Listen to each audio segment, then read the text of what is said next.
रियासत जम्मू कश्मीर में इलेक्शन हुए और हिंदुस्तान में नई तारीख लिखी गई। हजरत बाबा साहिब जी लाडवी के खानदान ने एक नई तारीख लिखी।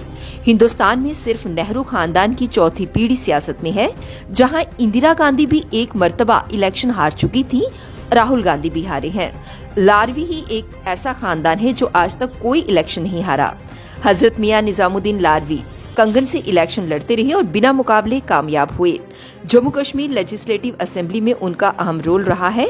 जम्मू कश्मीर के लोगों के हकूक के लिए उन्होंने कई अहम फैसले लिए और उनमें कामयाब रहे। उसके बाद हजरत मियां बशीर अहमद लाडवी कंगन से कई मर्तबा मेंबर ऑफ असेंबली जीते और एक मर्तबा वो दराल से भी मेंबर ऑफ असेंबली रह चुके हैं।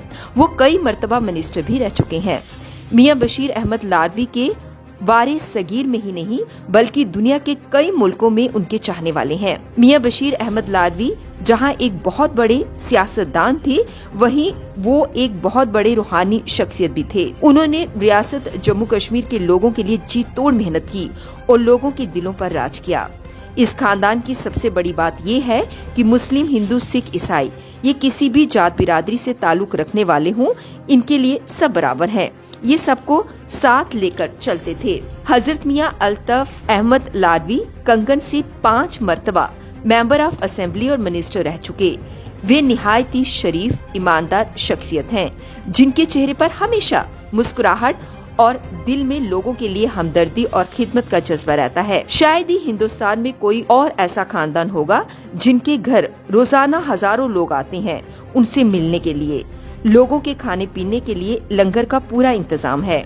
ये बात मियां अल्ताफ अहमद लाडवी को सबसे अलग बनाती है। इसी वजह से वो लोगों के दिलों पर राज करते हैं। वो जहाँ भी जाते हैं, लोग उनकी झलक पाने के लिए लाखों की तादाद में जमा हो जाते हैं। 2024 की पार्लियामेंट्री इलेक्शन में भाग लिया और शानदार जीत के साथ मेंबर ऑफ पार्लियामेंट बन गए। अब उनके फर्जंद हजरत मेहर अली साहब कंगन से असेंबली इलेक्शन उन्होंने लड़ा और जीत दर्ज की। वो भी ईमानदार शख्सियत के मालिक हैं, दिल में लोगों की खिदमत का जज्बा रखते हैं। जानकारी के मुताबिक वो उमर अब्दुल्ला कैबिनेट में वजीर होंगे। की असेंबली में भी मेंबर थे। जी जी। फिर वो 51 के बाद कॉन्स्टिट्यूंट असेंबली के मेंबर बने। फिर वो 67 तक कंगन से 3 बार बिला मुकाबला एमएलए बने। जी, मेरे दादा।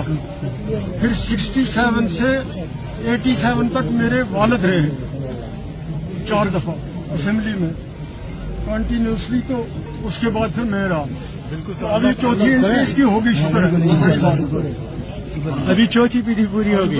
चौथी में ये आ गया। अब नेहरू की भी चौथी पीढ़ी है ना। अच्छा। नेहरू के बाद इंदिरा गांधी के बाद राजीव के बाद राहुल। लेकिन इंदिरा गांधी एक बार हारी थी। अच्छा। तो वो रिकॉर्ड आपने तोड़ा। शायद तो हिंदुस्तान में और भी कोई होगा, मैं ये नहीं कहता। मतलब मगर मैं अल्लाह का शुक्र अदा करता हूँ।